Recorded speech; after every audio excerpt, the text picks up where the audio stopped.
একটা কথা আছে যে বিপদে বন্ধু চেনা যায়। এই জাতি যখন বিপদে ছিল তখন সাহস করে যমুনার টেলিভিশন এই জাতির সাথে ছিল। যমুনা 1 মিনিটের জন্য কোনো অন্যায়ের সাথে কম্প্রোমাইজ করে নাই আমার জানা মতো।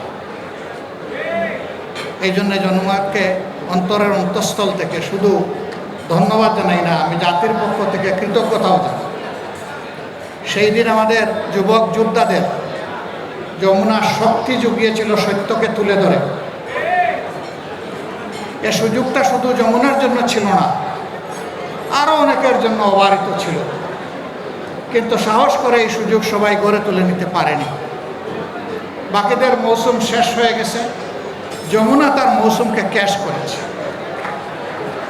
আমরা আশা করব যমুনা যে অঙ্গীকার নিয়ে তার অভিযাত্রাকে অব্যাহত রেখেছে, যমুনা কোনো বাধা মানবে না, যমুনা কোথাও থামবে না, যমুনা যমুনার মতোই স্রোতস্বিনী হয়ে চলতে থাকবে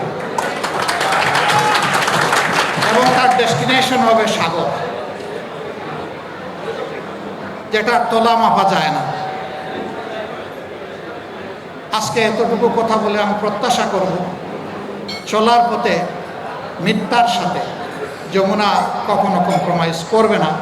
জাতির পক্ষ থেকে এটাই আমরা প্রত্যাশা রাখতে চাই।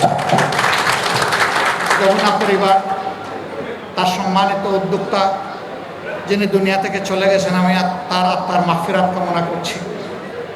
যারা বেঁচে আছেন তাদের সুদীর্ঘ হায়াত এবং সুস্বাস্থ্য কামনা করছি।